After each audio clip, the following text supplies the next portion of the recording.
Здравствуйте, друзья! Мы начинаем. Пожалуйста, включайтесь. Мы будем очень динамично и активно двигаться. Спасибо вам большое за доверие. Спасибо, что вы пришли на этот эфир, что вы решили провести со мной этот вечер. Я очень-очень рада видеть старых знакомых, новых знакомых. Я вижу новые черные квадратики, которых я еще не знаю. И приветствую вас всех. Большое спасибо вам. И я, когда готовилась к эфиру, я думала, как же лучше подать его так, чтобы было максимально полезно для вас, чтобы вы вот прям сегодня точно взяли для себя что-то важное, что-то ценное, и этот вечер точно прошел с пользой. И я хочу сделать этот эфир на историях тех людей, которые что-то уже сделали, да, что-то уже изменили в своей жизни. И знаете, у меня как раз, когда я готовилась, была сессия с клиенткой в личной терапии, и мы с ней в разговоре дошли до такой вещи, когда она говорит, вообще она заходила с запросом, что много тревоги в отношениях, в жизни, и хочу с этим что-то сделать. И вот на последней сессии она говорит, знаете, вот я замечаю, что в последнее время моя жизнь такая хорошая, у меня хорошие отношения с родителями, хорошие отношения с молодым человеком. Я сделала то, что хотела, я учусь там, где я хотела. И в этот момент мне становится, вот сейчас внимание, страшно, что я могу этого лишиться. И она говорит, знаете, вот когда ты живешь в чем-то не очень хорошем, то как будто бы там нечего терять, и тебе в этом плохо, ты думаешь, ну ладно, тут потеряю и хорошо. А когда вот это хорошее у тебя уже есть, то становится страшно, что я могу это потерять в один момент. Это же все легко вот так, раз и по щелчку пальца может исчезнуть. И вот этот момент, он очень тонко подмечен девушкой, и это прям, знаете, такой переходный такой выключатель, переключатель, когда мы переходим в свою хорошую жизнь, и вот здесь прям видно, что, смотрите, мне хорошо, но мне страшно в этом находиться, мне страшно двигаться дальше, мне страшно не того трэша, в котором я живу, а мне страшно, что я потеряю то хорошее, что у меня есть. И вот в этом прям очень важный и глубокий смысл. Я вам дальше раскрою, буду постепенно, по мере того, как мы будем двигаться в теме, раскрывать вот эти моменты. И в завершение, я надеюсь, у вас сложится картинка того подхода, того взгляда, которым я предлагаю смотреть на тему денег, на тему достатка, на тему хорошего, высокого качества своей жизни.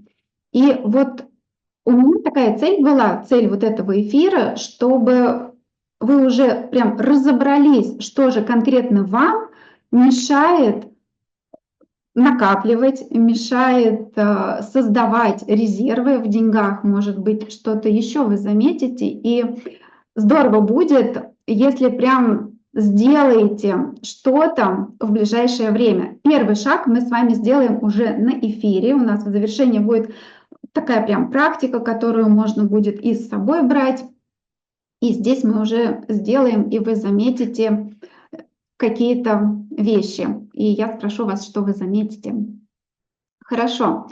И сейчас, пожалуйста, напишите в чат, какие у вас ожидания от этого эфира. Я поделилась своим намерением, а вы поделитесь своими, для того, чтобы я могла в том, как я буду вести этот эфир, фокусироваться на том важном, что для вас сегодня актуально, что для вас важно, и вы знаете, что здесь много, я вижу, психологов, вы знаете групповые динамики, что группы собираются не просто так, не случайно, и обычно там точно открывается для каждого что-то особенное, что актуально и важно именно для него.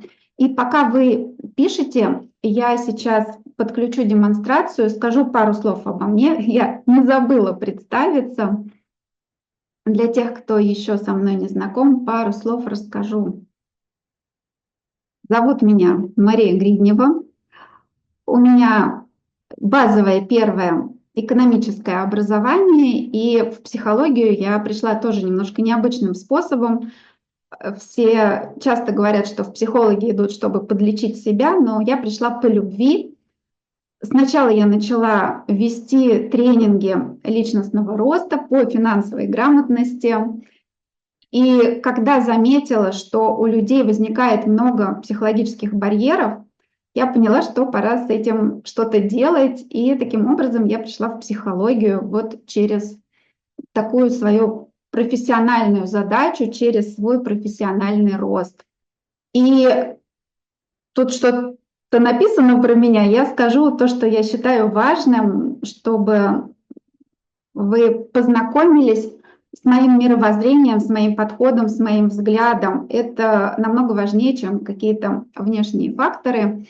И вот мой метод работы, он базируется на том, что в психике рост в деньгах тормозит то, что людям сложно переживать состояние достатка на уровне эмоций и на уровне энергии. И поэтому вот я помогаю расти через повышение уровня комфорта.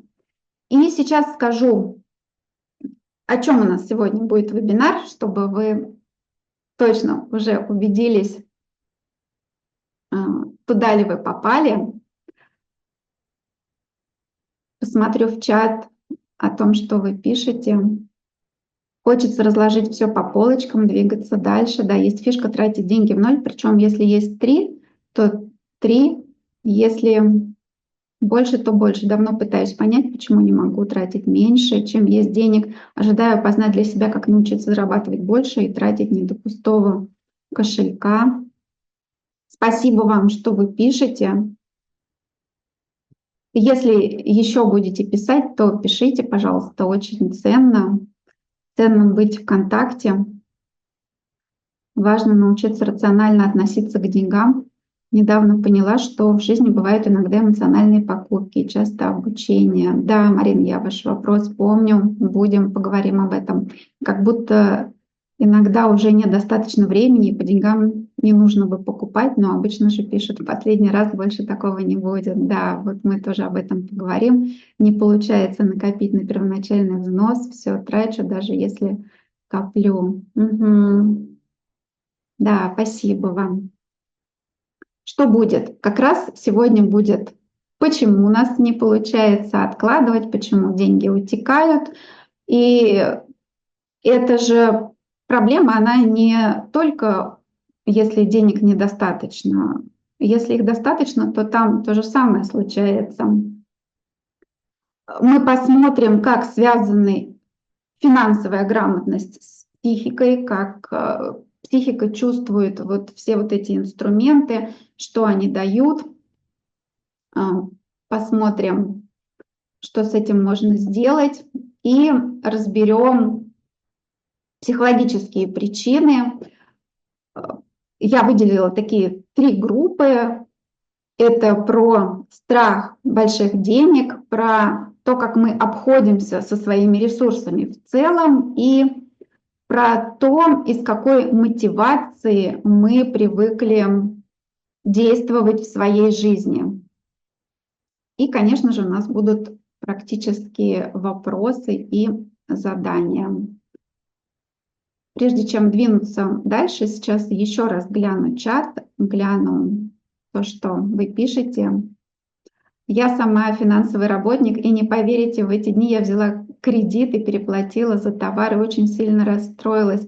Валентина, я вот тоже сама же с экономическим образованием, и я пришла, в общем-то, к изучению финансовой грамотности через то, что сапожник остался без сапог, попал в большой кассовый разрыв, несмотря на то, что я работала в крупной агропромышленной корпорации и успешно очень направляла финансы компании, но со своими личными финансами оказалось все очень плачевно в какой-то момент. Да, так бывает. Без ожиданий заявлено было интересно про деньги, доходы, расходы, как баланс всегда соблюдать. Да, кто без ожиданий, надеюсь, вам тоже будет интересно, как это, там есть какая-то штука, не добежим, так хоть погреемся, да, так хоть поржем, тоже прикольно. Хорошо. Сапожник без сапог, да. Ну что, переходим к причинам, хватит вступлений и предисловий. Надеюсь, все подключились, кто хотел. И мы двигаемся дальше. Я заметил, что частенько инструменты финансовой грамотности не работают. И вы все точно знаете эти советы. И откладывать 10%, и не пить чашку кофе. Может быть, видели мой пост в канале про чашку кофе. И часто мне говорили, что да я собираю чеки, я прекрасно знаю, на что у меня уходят все деньги, но их больше-то не становится. Плюс еще и задолбаешь себе тем, что ты считаешь эти чеки, в приложение там все вносишь.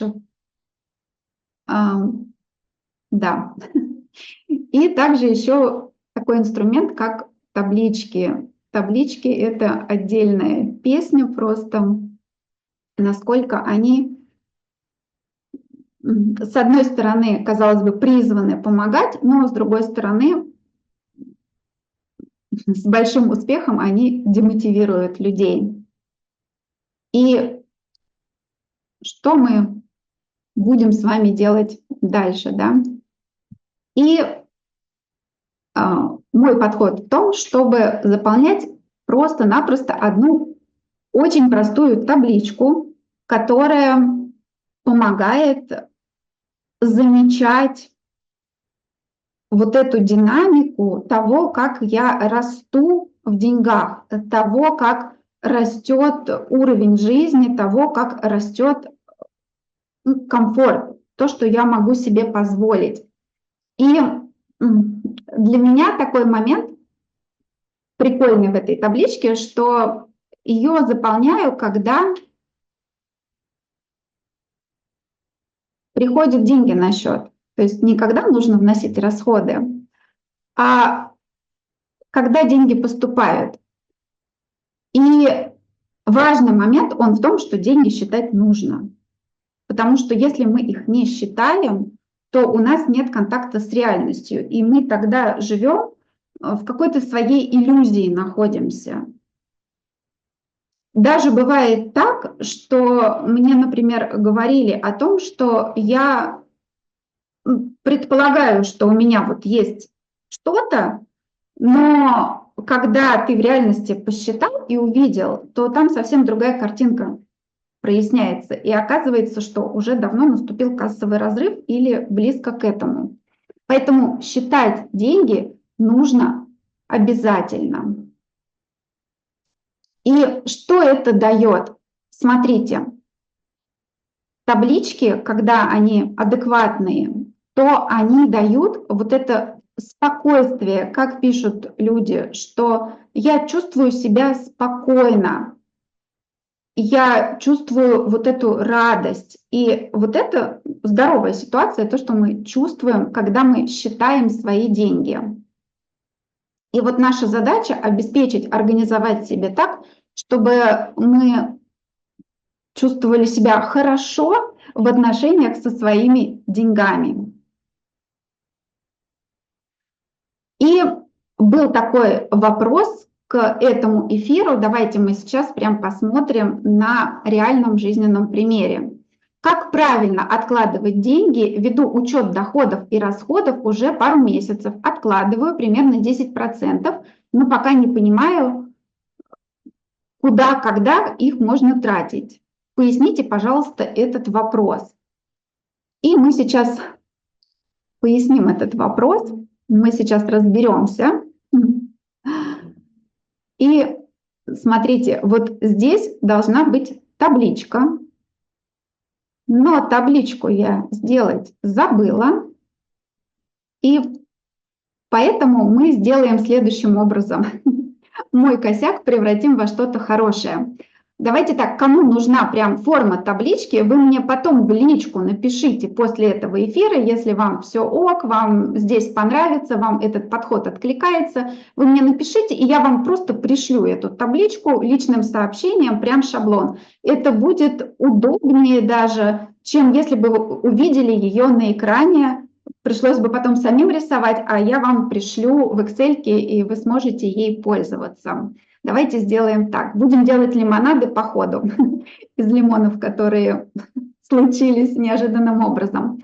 Хорошо, давайте так. Я вас сейчас спрошу, напишите, пожалуйста, в чат, что такое для вас богатство, достаток, профицит, изобилие. То есть о чем это, как вы это описываете, какими словами вы об этом говорите, как вы это для себя обозначаете.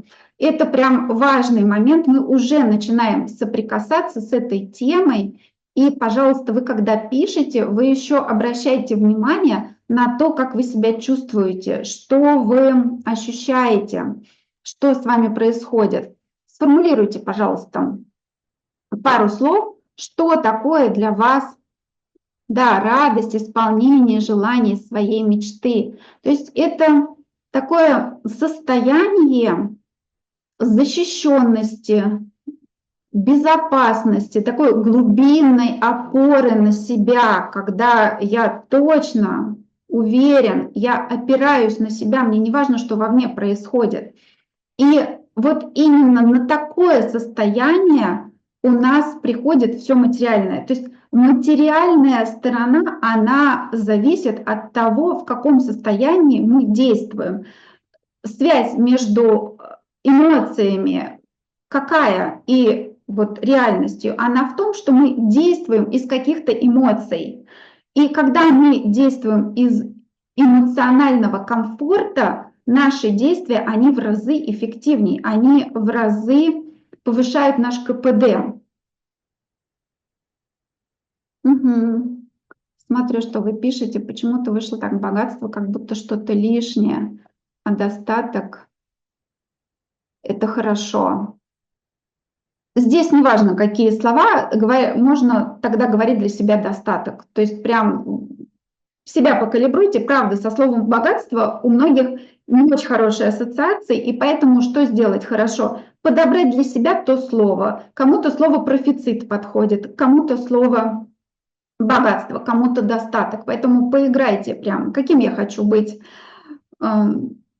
богатым или жить в достатке. И вот прям, когда удовлетворены потребности, да, высокие вибрации, свобода.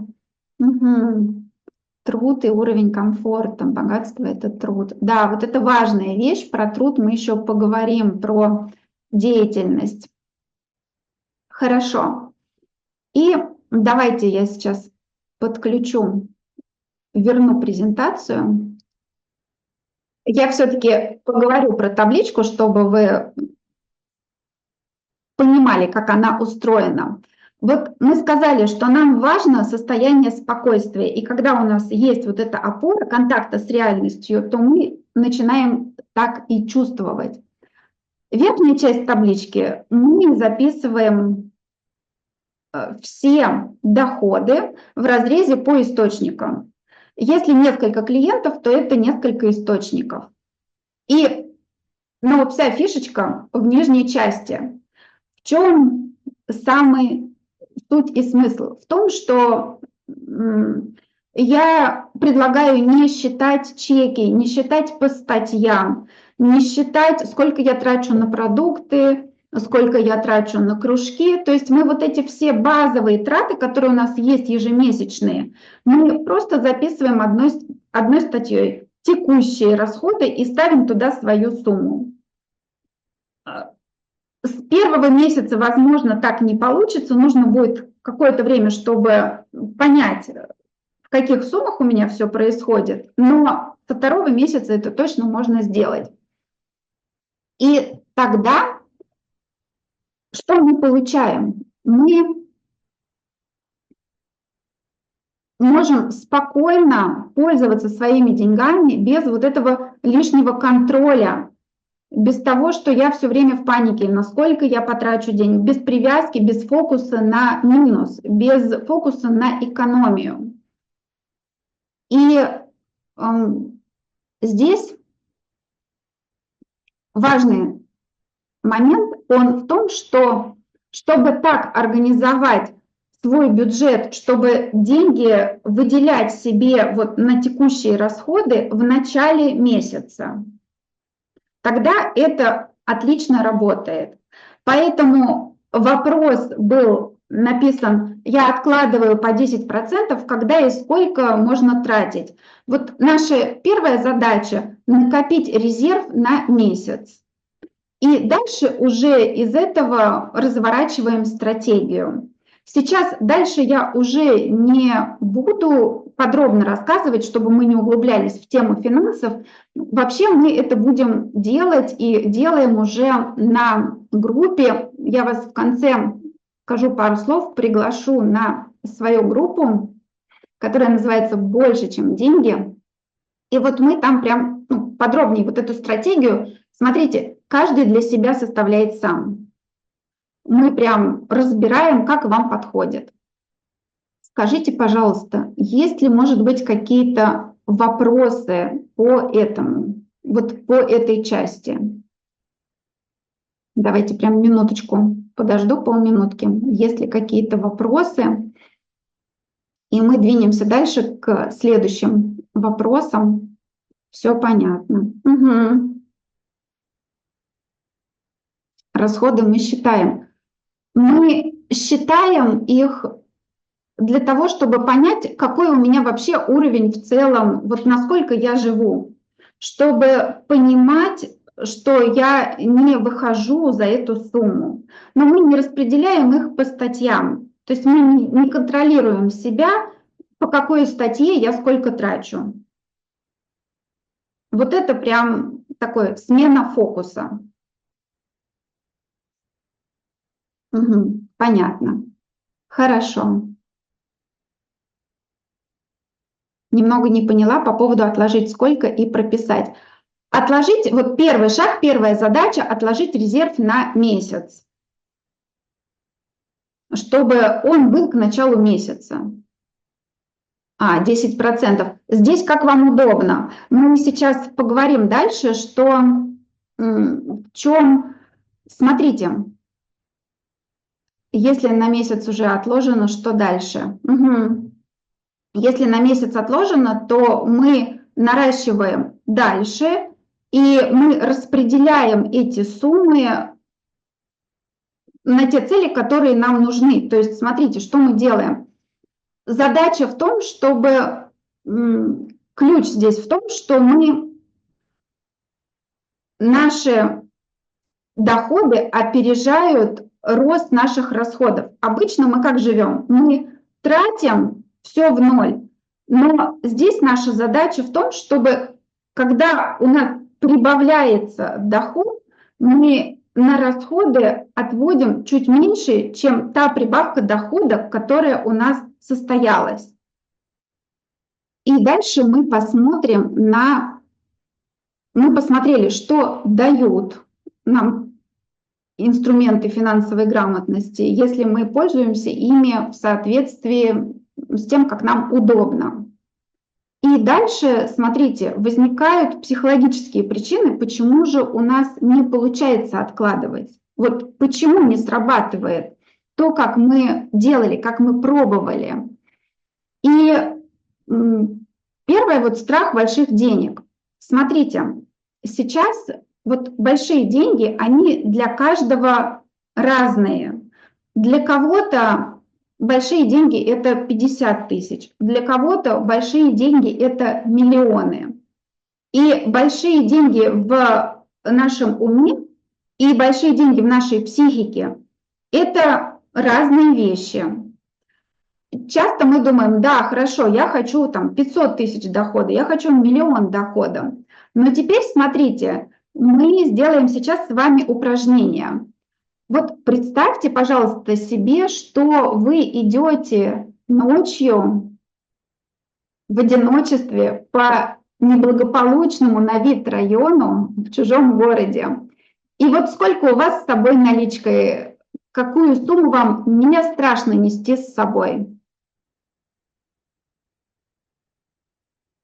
Напишите, пожалуйста, в чат. Вот, и смотрите, вот эта сумма, которая будет блокировать поступление денег. Вот сейчас еще один вопрос задам. Да, вижу, 1000, 2000, 300, 20 тысяч, 50, 300, 1000, 2000. Вот смотрите, от потери какой суммы вы расстроитесь? Вспомните, когда вам прилетают штрафы какие-то, вот прям будете думать, переживать, возвращаться мыслями. Понятно, что мы расстраиваемся из-за любой суммы, неприятно ее терять. Но вот о чем вы будете думать, что вот надо было вот так сделать, вот так поступить, вот тут я не то сделала. Вот что заставит вас возвращаться? Да, вот 60 тысяч, 20 расстроюсь. Угу. Вот прям будете долго об этом думать, да, какое-то время, долго это какое-то время. Вот, и вот смотрите, вот здесь как раз причина в том, что мы, ну, не придет больше денег, если мы не можем с ними расставаться. Это не значит, что мы должны с радостью терять и расставаться с деньгами. Конечно же, нет. Нам важна эмоциональная составляющая. Можем ли мы быстро возвращать себя в ровное, спокойное состояние? Вот в этом задача. Да, теряла 370, отдала маме покрыть ее долг, и по итогу была капля в море, и она оформила банкротство. Вот, да. Переплатила за кредит 15 тысяч за один день, пошла его погасила, но ругаю себя до сих пор. Вот эти истории все сейчас фиксируйте для себя, вот что поднимается, потому что это важно, эти моменты, они как раз и в психике, какая связка идет? Так, ей даже нельзя дать вот 15 тысяч, потому что она боится, что они будут куда-то исчезнут. Получается, у нас в психике возникает такая связка, что сумма крупная, и с ней связаны негативные эмоции. То есть человеку плохо от того, что он получал эти деньги. И вот такая связочка, она закрепляется. И вот как раз вопросы тоже были к этому эфиру. Получив деньги, я как будто пытаюсь от них избавиться. Откуда это и как это и что делать? Откуда я предлагаю даже не искать, потому что много есть ситуаций, которые мы не помним. Они у нас как-то сразу попали в подсознание, и все оттуда вытащить, но это просто нереально. Мы не сможем это все раскопать. Поэтому здесь какой шаг? Сейчас я дальше скажу, что мы с этим делаем. Сейчас второй вопрос тоже прочитаю. Что если страх больших денег заключается не в страхе, что получится, а потому что заберут или придется отдать?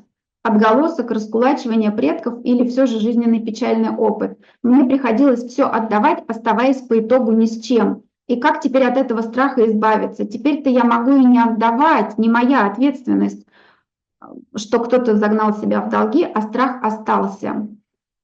Да, то есть у нас могут быть разные истории. Это может быть, правда, какой-то реальный наш опыт или непонятно откуда. Может быть, рассказы какие-то услышали, может быть, родовая память. Действительно, у нас все хранится в родовой памяти, поэтому мы никогда не сможем все это разгрести, если разгребать по одной ниточке. Это знаете, такое бесконечные раскопки, мы вот в это уходим. И поэтому, что я предлагаю делать в этом случае? Давайте мы сначала посмотрим, как еще может выглядеть вот этот страх больших денег, какими словами он маскируется, как он представлен. И сейчас, пожалуйста, если вы находите, пока я говорю, и вы понимаете, что да, это он, то напишите, пожалуйста, в чат, как у вас может называться, какими словами вот этот страх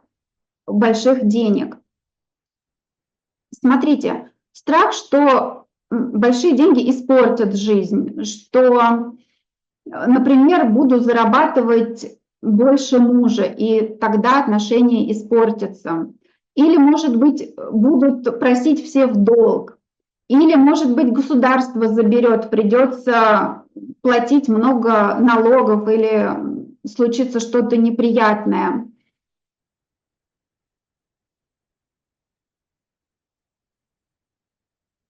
Посмотрю, что вы пишете в чат. Да, не жили богато, нечего и начинать.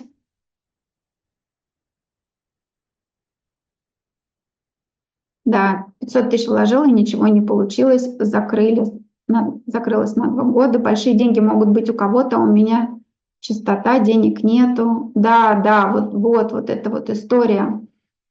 Смотрите, что мы делаем? Больше откликается насчет мужа. Угу. Давайте тогда, раз откликается про мужа, скажу, что мы делаем с мужем. Мы отвязываем историю своей реализации от своей роли жены.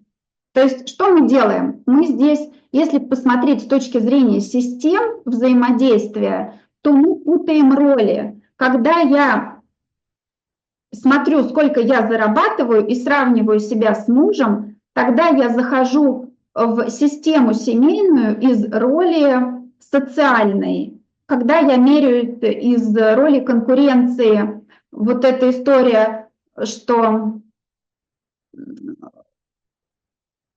достигаторство какое-то включается, да, но в семье наша задача построить отношения сотрудничества. А в сотрудничестве мы не меряемся тем, кто больше зарабатывает. А часто у женщин, правда, это такая прям сильная проблема, когда женщины говорят, что да, ну как же тогда с мужем отношения испортятся. Но если мы понимаем, что я зарабатываю отдельно, это другая роль, я тогда не сравниваю себя с мужем. И когда мы вот это прям разделяем, когда мы наводим порядок в своих ролях, в какой системе, из какой роли мы проявляемся, тогда становится на место и уходит вот эта история про страх зарабатывать больше мужа.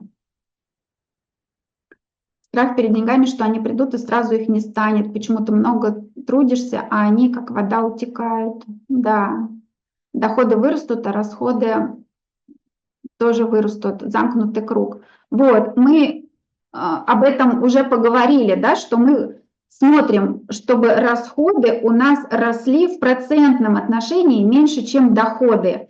И вот это дает нам, смотрите, контакт с реальностью. Мы прям видим, вот у нас есть страх вот такой, а я прям вижу, что реальность другая. И постепенно что происходит? И в этом ключ работы вот с этими всеми страхами. То есть не нужно разбираться вот в отдельности, да, там искать кучу всего. Вы когда знаете, какой есть страх, что мы делаем? Мы, даже если мы попадали по факту действительно в какие-то неприятные истории, даже если нам рассказывали что-то об этом, наша задача, смотрите, точно резкого такого прорыва в деньгах не бывает. Если бывает, то это ошибка выжившего. Рост в деньгах – это постепенный процесс. По-другому не работает. Вспомните, любой результат в жизни, он приходит постепенно. И тогда, когда вы точно знаете, что завтра 1 000 000 вам на голову, он не упадет, тогда что вы делаете? Вы чуть-чуть подросли в деньгах, вы смотрите, угу, никто не отобрал, государство не пришло, налоги плачу еще себе остаются. Так, и с мужем поговорила и спросила, слушай, а ок, что я вот столько зарабатываю? Муж такой говорит, да, конечно, ок, я вот тоже, может быть, пойду сейчас еще что-нибудь сделаю, ну, или не сделаю, тут уже как вы с ним договоритесь. Раз у вас получился такой опыт, что я могу с этим справляться. И так несколько раз. Вот когда мы ставим фокус на то, что я расту в деньгах, а вы правда заметите, давайте мы проверим. Вспомните себя 10 лет назад. Какая у вас была зарплата? Доход. Неважно, мы сейчас про найм или про предпринимательство говорим. И вспомните, какая сейчас.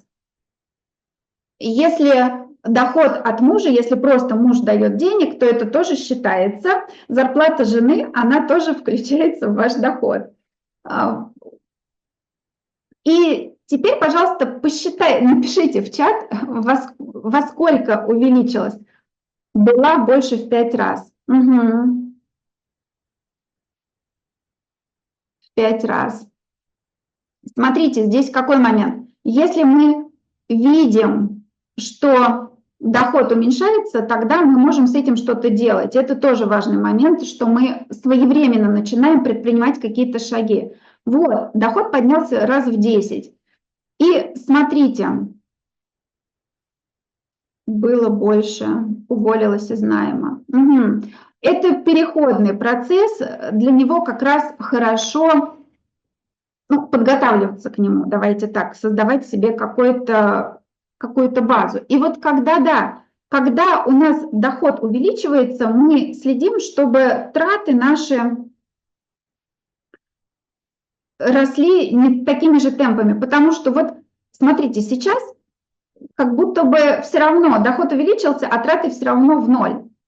Поэтому вот этот рост, он был постепенным. И на каждом шаге роста вы понимаете, что ничего не случилось. И психика получает этот опыт, и уже вы можете опираться на собственный опыт, что та страшная история моя не произошла. Потому что страх каким образом решается? Только с помощью действий, только с помощью того, что мы начинаем делать то, что нам страшно.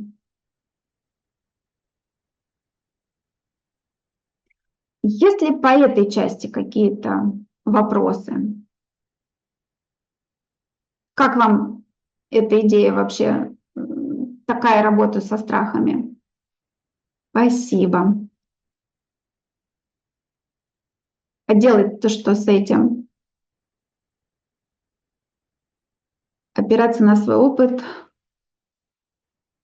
что ничего плохого не произошло. Отлично. Угу.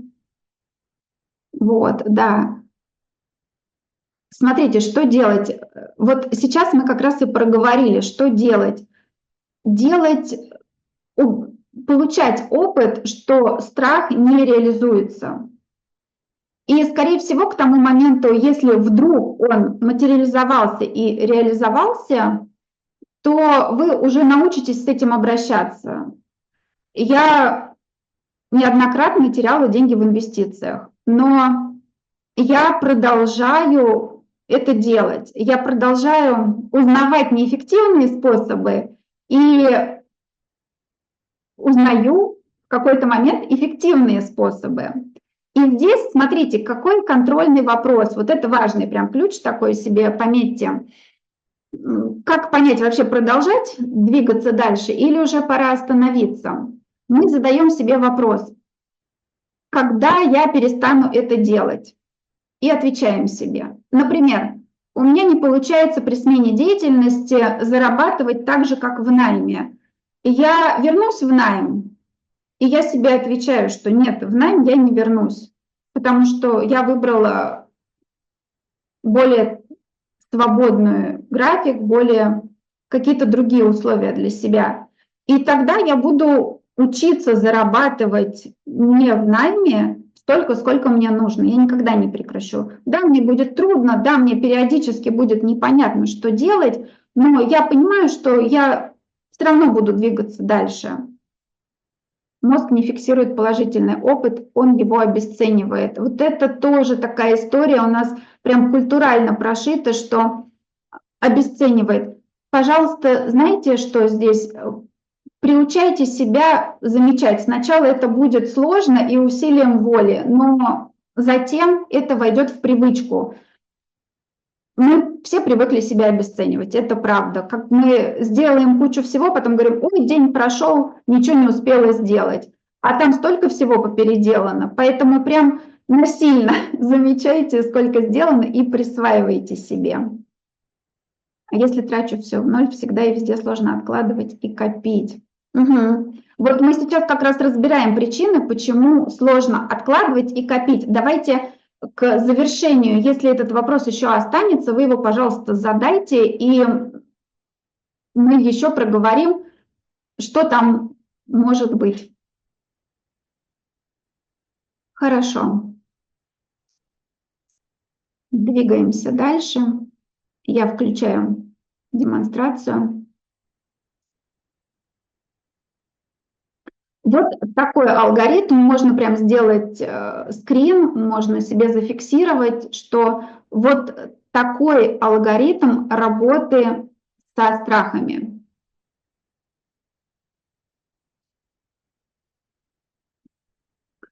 Следующая психологическая причина,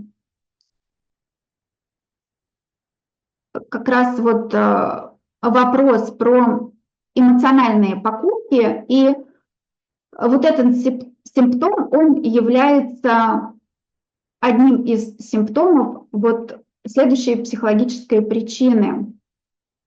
Когда мы не научились обходиться с ресурсами в целом. Что я сейчас под ресурсами имею в виду? Свои внутренние ресурсы, не какие-то внешние, а свои эмоции, свои силы. В данном случае очень бывает актуально про внутреннее состояние, про энергию, про то, как мы себя чувствуем. И смотрите, сейчас я еще покажу, какие симптомы, какие причины, и затем вернусь еще вопрос прокомментирую, Марина, потому что там есть еще составляющая, важный момент, который я хотела бы подсветить. То есть вот такие признаки сложности с ресурсами. Посмотрите себя, потестируйте, что усталость, эмоциональные покупки, когда мы впритык живем независимо от уровня своего дохода. И такой тоже важный признак, когда мы работаем до упада, не можем позаботиться о том, чтобы у нас хватало сил. Вот еще такой красивый слайдик, где можно взять вот эти 4 сферы и посмотреть, как там у вас устроено. То есть прям позадавать себе вопросы и посмотреть, как же там, что же там происходит у меня. Так, и давайте сейчас про вопрос Марины. Как понять, что покупка, которую делаю, она эмоциональная? Смотрите, так, давайте я сейчас на сам вопрос перелистну, чтобы видно было. И вот здесь прям в самом вопросе уже есть ответ.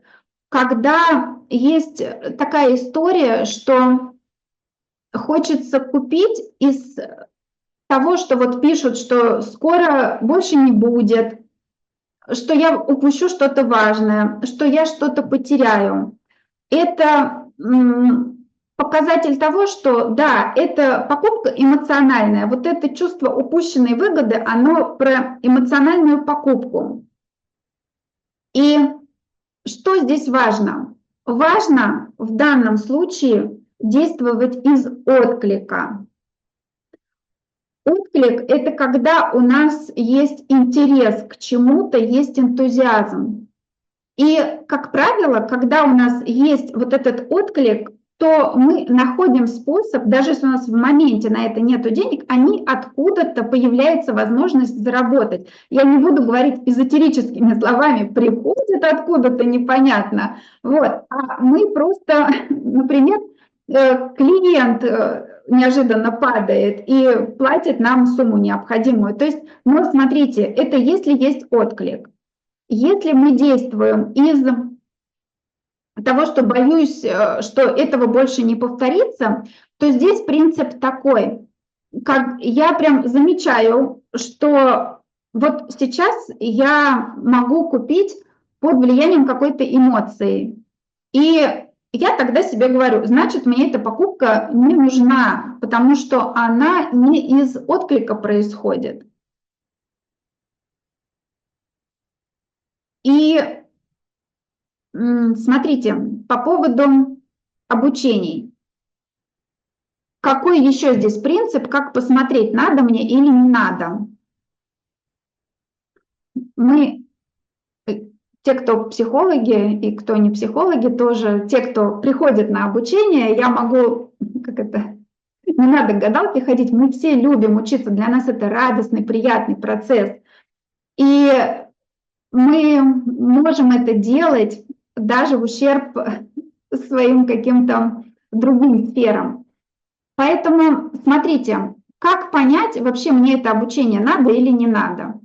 Вот если обучение какое-то каким-то инструментом, которые я не умею, и мне сейчас нужно получить этот инструмент, то да, возможно, это прям надо сделать, и нужно найти на это деньги. Вот если я прям не могу дальше двинуться.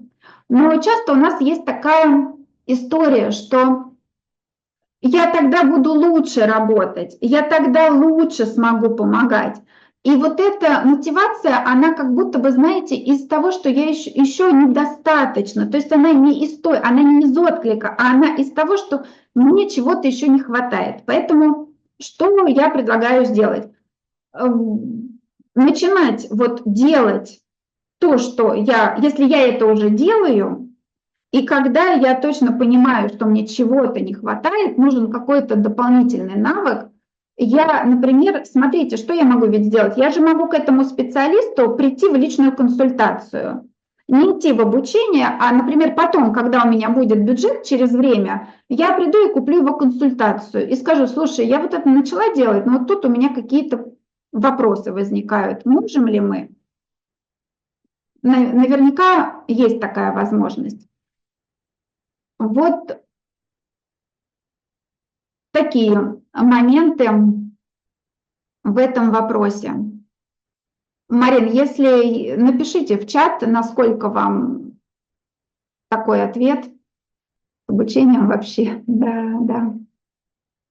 Ну и на обучение как раз есть раздел, вы табличку мою, вот те, кто напишет запрос, кому надо, на обучение мы прям выделяем статью, на которую откладываем, прям закладываем. Обучение – это же мой рост и мое развитие, поэтому вот у меня внизу там несколько таких крупных статей. Это текущие расходы, расходы на развитие, туда обучение входит. И поэтому к моменту, когда я захожу в какое-то обучение, у меня там уже сумма есть, потому что я, получая свои деньги, я сразу понимаю, что вот я их все делю на несколько там, на 4 кучки. Одна для инвестиций, другая для роста, третья для повышения уровня комфорта, четвертая на текущие расходы и пятая, что я еще не сказала, ну ладно, пришлю, увидите, кому интересно. Кому не интересно, двигаемся дальше.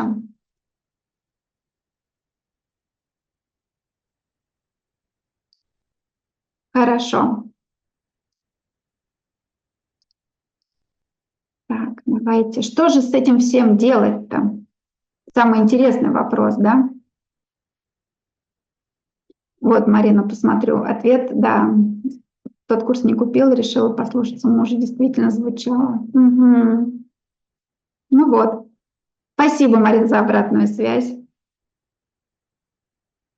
И здесь важный маркер для себя, знаете, такая точечка, как я себя чувствую, как я себя чувствую, когда я принимаю какое-то решение. Вот прям на это обращайте внимание, и это будет показывать, где мой отклик, где мой интерес, потому что состояние достатка включается через отклик, через интерес, и тогда появляется энергия.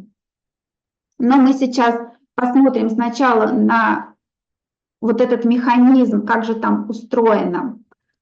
Давайте мы будем двигаться дальше, да. И вот мы посмотрели на то, какие есть признаки того, что нам сложно распоряжаться своими ресурсами, да. Что мы делаем? Мы по тому, какое количество у нас денег, мы можем заметить, как мы распоряжаемся своими ресурсами. То есть для нас это, знаете, такой показатель того, как у нас устроено.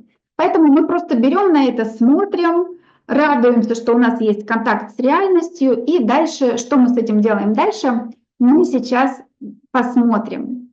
И, как я уже сказала, что я заметила вот этот парадокс, что людям сложно выдерживать состояние профицита.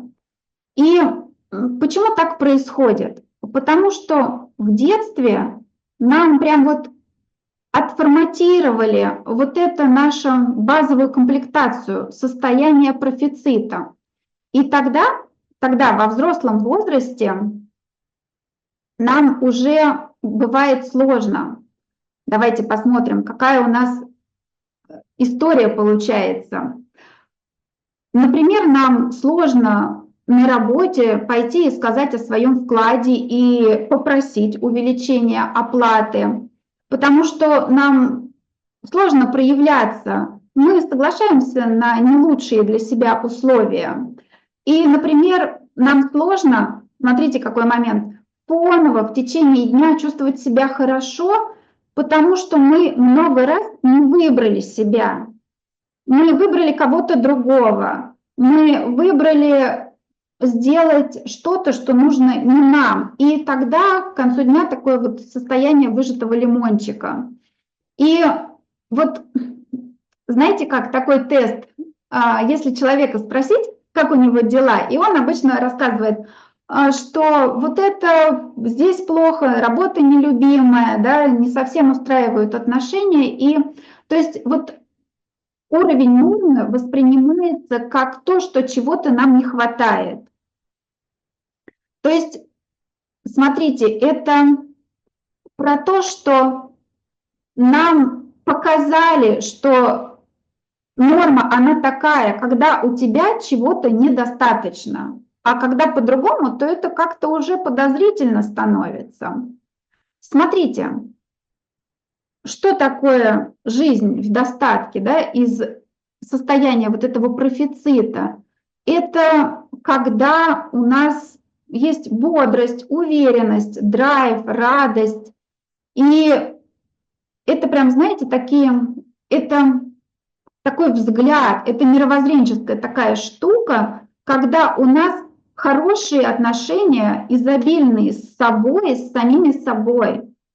И как следствие они уже и в мир такими становятся. И смотрите, давайте мы сейчас вспомним такую историю, да?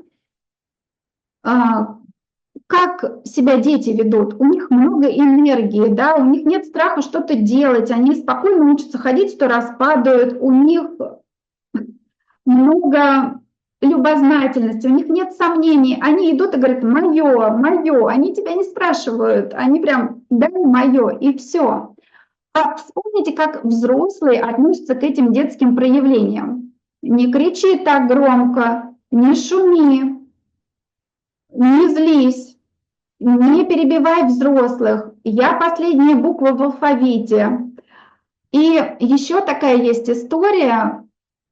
Я замечаю, что часто люди говорят так про своих детей, что смотрите, у него много энергии, и надо его куда-то отвести. Надо куда-то вводить, чтобы он эту энергию там оставил, а домой уже пришел таким спокойным, послушным, усталым, замученным и лег поспать. Нам с детства вот эта история прошивается. Прям мы живем до того, как мы вышли из родительского гнездышка, вылетели в том, что это ненормально, что ты бодрый, радостный и активный. Вообще, ты что тут делаешь? Иди куда-то это отнеси, а домой приходи удобненький и комфортненький. Собственно, в школе то же самое. Ты должен быть удобненький и комфортненький. Поэтому смотрите, какой тут важный момент. Как я предлагаю эту ситуацию для себя решать, как из этого выходить. Сейчас прям будет про первый шаг. Можно тоже себе пометить эту штуку и взять с собой. Сейчас мы не сможем это сделать, но это такое упражнение, которое я даю тоже и в личной работе, и на группе мы тоже это делаем. И потом замечаем, что меняется. Смотрите, нам важно переключить себя на другой фокус, научиться восстанавливаться не из минуса, не когда я уже замученная ползу к дивану, и дети меня не трогайте, отвалите все мои любимые ангелочки и муж, и все вот идите дальше, а не уходить вот в этот минус. И смотрите, какое упражнение предлагаю? Когда вы что-то делаете, вот любое ваше действие, рабочее действие, может быть какая-то рутина бытовая, заметьте, сколько вы можете делать это эффективно в бодром состоянии. Это первый шаг. И второй шаг, он в чем? Останавливайтесь, когда вам еще хочется продолжать. Вот это прям такой ключик. Вы останавливаетесь не когда без сил, а когда хочется продолжать. Что это дает? Смотрите, вы научитесь замечать, сколько у вас сил и как их распределять эффективно. То есть вы будете понимать, что мне не вот кучу вот этих дел надо переделать, а я замечаю, я прям понимаю, что я могу сделать и как я это эффективно сделаю. Ведь эффективно поработать час на 100% своей мощности и 5 часов на 20% — это не одно и то же. Вот вспомните, когда вы вот эти вещи делали. Не будет висеть куча недоделанных дел, а они тоже как вот занимают нашу оперативную память, да, они тянут на себя энергию. У вас не будет вот этого, что надо много всего попеределать. И что вы будете делать? Так как вы закончили до того, как задолбались, вы будете с удовольствием возвращаться и продолжать. Эффективность растет в разы. А в деньгах, смотрите, в деньгах это выражается в том, что вы перестанете сливать деньги. Вот был вопрос, если я все в нуль это трачу, что делать? Усилием убеждения у вас не получается себе сказать, не трать в ноль. Так не работает. Начните, вот отстаньте от денег, отстаньте от трат в нуль, начните работать со своим ресурсом, со своими силами. И у вас автоматически деньги подтянутся. Потому что психика, она не выделяет, вот здесь у меня деньги, здесь для нее деньги, они не отдельно, они в составе всех наших ресурсов.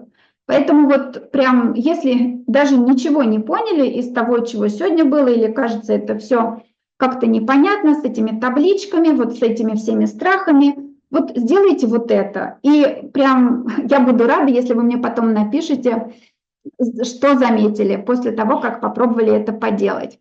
Я вижу, в чате появляются вопросы или какие-то комментарии. Я сейчас посмотрю.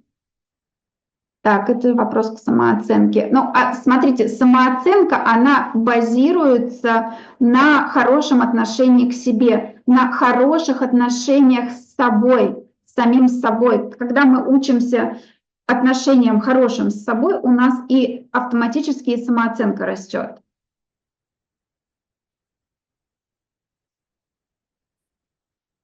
остановиться невыполнимо. Вот сейчас не поняла, почему это. Типа как голодный выйти со стола. Ну, вот голодный — это про такую мотивацию в минус, да, а здесь про то, что я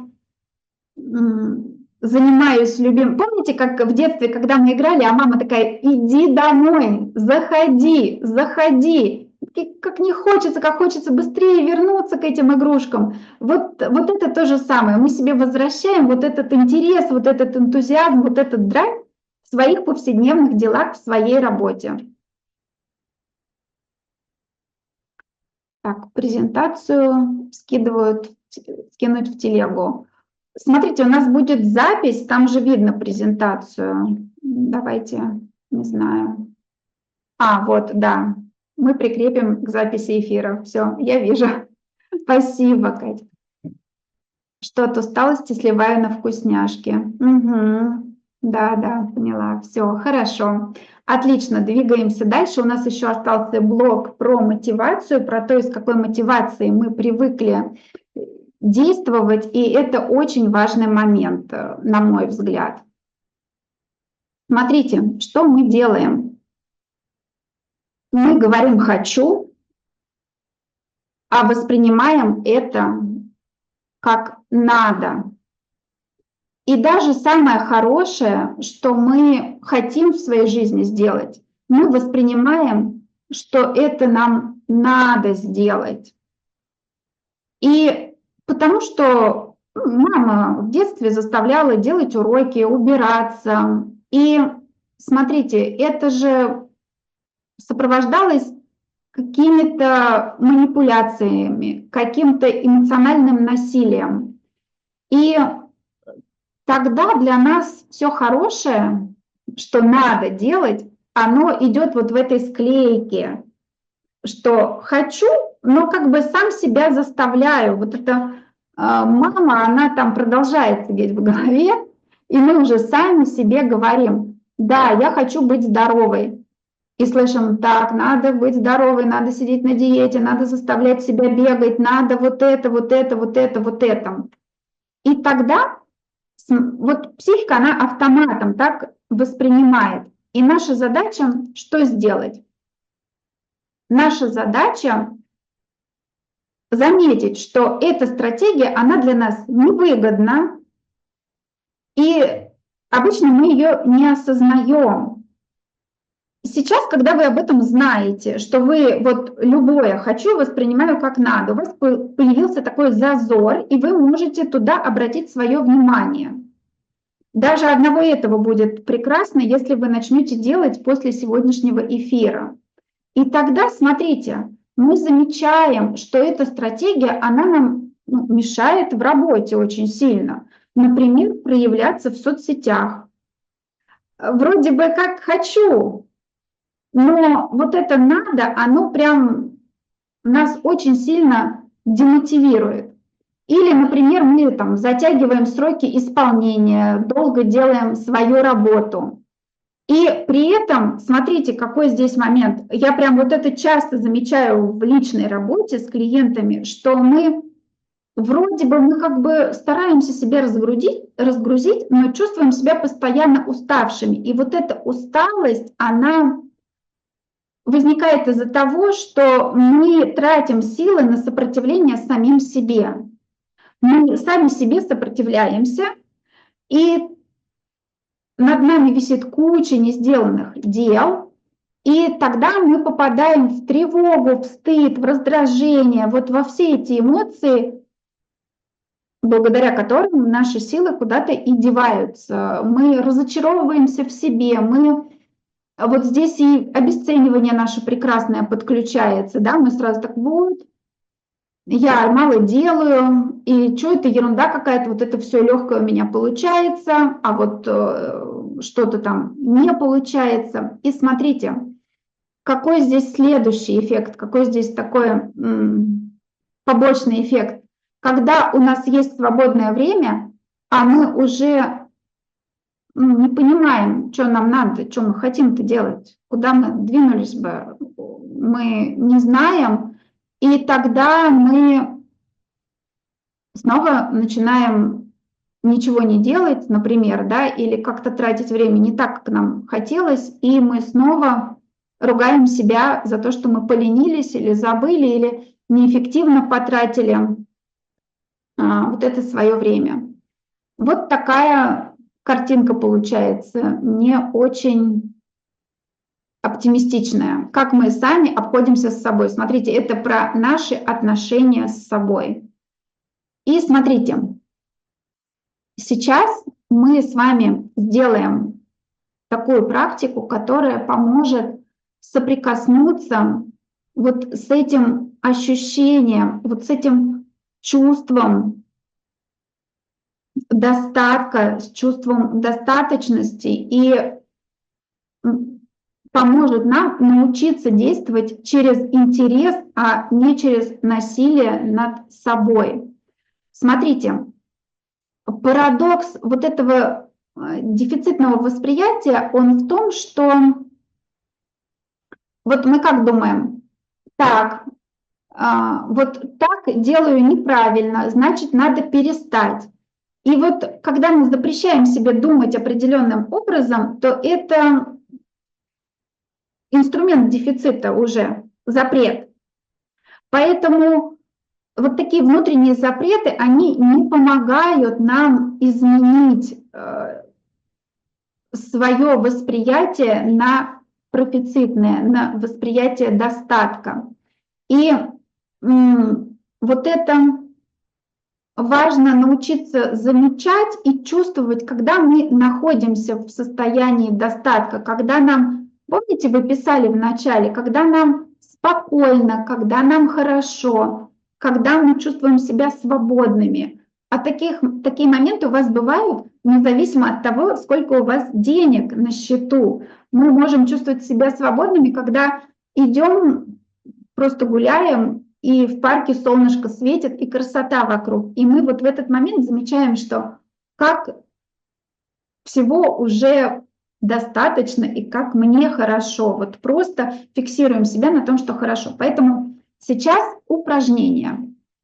В чем его суть? В том, что мы не привыкли замечать свои результаты. У нас не развит навык замечать свои, я сейчас скажу такое слово, достижения. Но достижения здесь не про какие-то новые должности, количество денег на счету, то есть не про внешнее, не про вот то, что мы стремимся достигнуть, а все, что вас порадовало.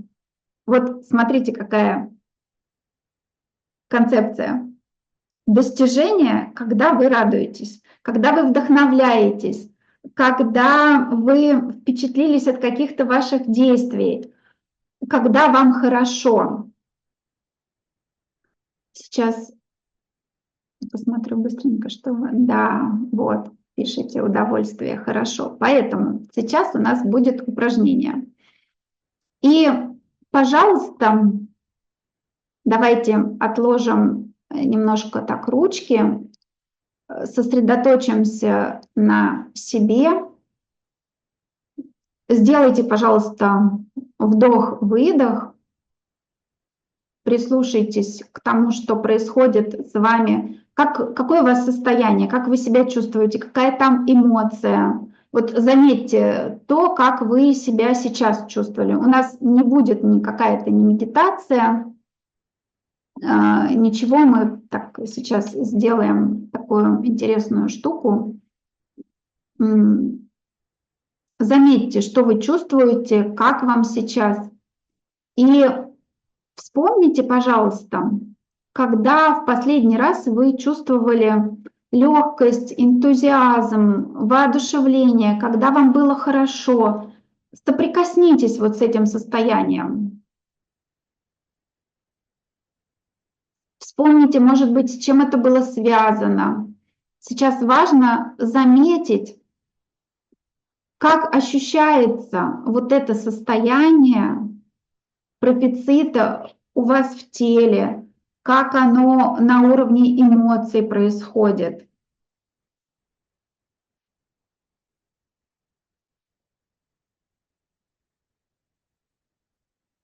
И когда вы соприкоснулись, и когда вы вспомнили, как вы чувствуете себя в состоянии достатка, возьмите какой-то отрезок времени, может быть, это сегодняшний день, может быть, вчерашний, может быть, неделю, любой удобный для вас промежуток, и заметьте по шкале, сколько времени из этого промежутка, ну, по шкале стопроцентной, сколько времени вы чувствуете себя в состоянии достатка. И напишите, когда будете готовы, в чат, сколько это процентов, какая у вас цифра получается, сколько времени вы проводите в таком эмоциональном состоянии, когда вам хорошо.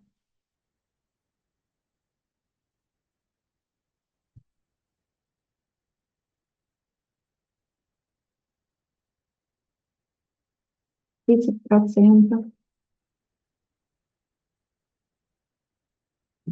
60, 50/50. Угу. Да, вот вижу вопрос, я попозже отвечу. Сейчас мы закончим. Наверное, 30. Угу. 5-10%, 50-60. Вот, смотрите. И что я предлагаю сделать? Напишите вообще, как вам было, когда вот вы сейчас соприкоснулись, как вы заметили ли вы, что изменилось ваше состояние, как оно изменилось, что произошло? Да, поступила на курсы, прям бабочки в животе, и 70 сразу. Здорово. Напишите, пожалуйста, что произошло, легкость. Угу. И я предлагаю, да, свобода, кайф. Попробуйте увеличивать вот это количество времени в своей жизни. Вспоминайте, обращайте внимание на свое состояние. И каким образом увеличить? Да просто фокусируясь в те моменты, когда нам хорошо. Прям думайте, о, сейчас я в достатке, сейчас я в изобилии. И заметьте, как будет фоново меняться ваша событийная реальность. Потому что нам важно не просто заметить, что нам эмоционально хорошо, но и заметить, как в нашей жизни это влияет на то, как мы действуем. Состояние изменилось, так как поняла, что у меня такое состояние достаточно. Мне это прям порадовало, какая-то удовлетворенность появилась. Вот, здорово. Я тоже радуюсь. Есть ли у вас вопросы вот по этому? Угу. Все понятно. Давайте я сейчас вернусь к вопросу. Вот тут был вопрос про то, что если такая ситуация, что доход вырос, а тут бац, траты, какая-то покупка или обучение, которое давно хотел, и при покупке тебя по доходу назад. Смотрите, что мы делаем? В целом наша задача с помощью инструментов финансовой грамотности исключить такую ситуацию. То есть вот с помощью вот этих наших табличек научиться делать так, что у меня всегда и денег-то достаточно. Это один момент, да, одна часть ответа. А вторая часть, она про наше состояние, про то, что делать. Заметить, как я себя в этом чувствую, какие у меня эмоции поднимаются, какие паттерны поведения включаются, как я себя веду в этом случае. И вот смотрите, это же прекрасно, когда, ну как прекрасно, вот эти ситуации жизненные, мы же не можем жить на облачке и не касаться реальности, а в реальности всегда будет что-то, что нас выбивает из нашего состояния. И поэтому вот эта тема достатка, она не про то, что мы закрепились и находимся в этом состоянии. Это не результат, это процесс, когда мы учимся возвращать себя. Наша задача научиться себя возвращать и научиться двигаться дальше к тому, чтобы изменить свою ситуацию. Поэтому что делать? Разобраться с тем, какие паттерны у меня включаются в этот момент, и опираясь на тот опыт, который я получила, двигаться дальше, уже возвращать себе уровень жизни. Появились новые сообщения, я сейчас посмотрю, было так, увеличилось состояние счастья и удовлетворенности от жизни, но доход при этом уменьшался, так как переставало действовать из достигаторства. Как тогда переключиться в режим делать из счастья и удовольствия и при этом иметь высокий доход? Вот, смотрите, ага, про жадность вопрос. Как делать из счастья и удовольствия? Важный момент, что делать придется в любом случае, но давайте еще раз вспомним, как дети делают. Дети бегают до упада, потому что им прикольно это делать. И наша природа, она деятельная, она в том, чтобы что-то делать. И вот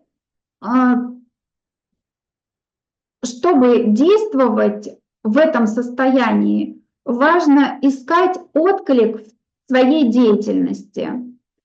Если он не очевиден, то для себя сформулировать так, чтобы найти этот отклик. И когда он есть, мы тогда можем с удовольствием продолжать делать действия и даже можем делать какие-то рутинные дела, которые не совсем нам нравятся, либо их делегировать, либо когда мы можем себе позволить, мы уже делегируем, и это тоже постепенный процесс. Я понимаю, что я иду к делегированию. И еще здесь был вопрос интересный. Как быть, если ставишь себе много задач и вечером думаешь, вот еще бы это сделать, какая-то жадность, как преодолеть? И если останавливаться, когда еще не устала, то как раз же и останутся недоделанные дела, которые будут висеть в психике. Вот смотрите, парадокс как раз в том, что мы привыкли, что надо себя заставлять. А когда мы делаем из бодрого состояния, вспомните, были у вас такие дни, когда вы за 2 часа переделали дела, которые на день планировали? Вот бывает такое, ты делаешь, день кажется каким-то большим и резиновым. И вот мы эффективнее действуем, мы тогда просто делаем больше, либо от чего-то отказываемся, то, что нам не нужно. Да, вот были, пишете. Вот это то самое, когда мы, вот эта история про состояние потока, когда мы в потоке, мы двигаемся более эффективно. Состояние потока – это управляемая штука, это как раз то, когда мы двигаемся из отклика, когда мы, это, знаете, не инфантильная такая расслабленность, а это деятельность, но деятельность в радости для нас. И радость не исключает, что нам может быть трудно. Вот здесь прям такое не про то, что сразу будет все само по себе делаться по мановению волшебной палочки. Ну что, вопросы закончились, и скажу вам пару слов. Спасибо большое, что вы пришли на эфир.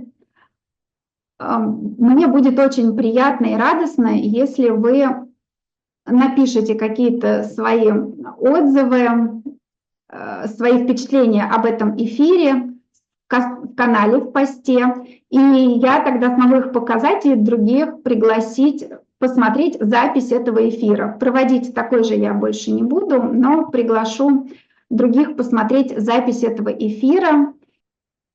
Да, спасибо вам большое за обратную связь. Напишите мне пару слов, как вы себя чувствуете, с чем вы уходите. 3 года не видела, очень рада. Спасибо, я тоже очень рада вас видеть. Я, да, вела много вебинаров уже в каких-то обучениях, а вот такой открытый в своем проекте да, сегодня был дебют для моего эфира в моем блоге. Спасибо вам большое. Вы разделили мою радость, мое волнение. Я очень-очень рада вас видеть и очень вам благодарна. Мне очень тепло и радостно читать ваши пожелания, ваши слова. Ну что, заканчиваем. До новых встреч!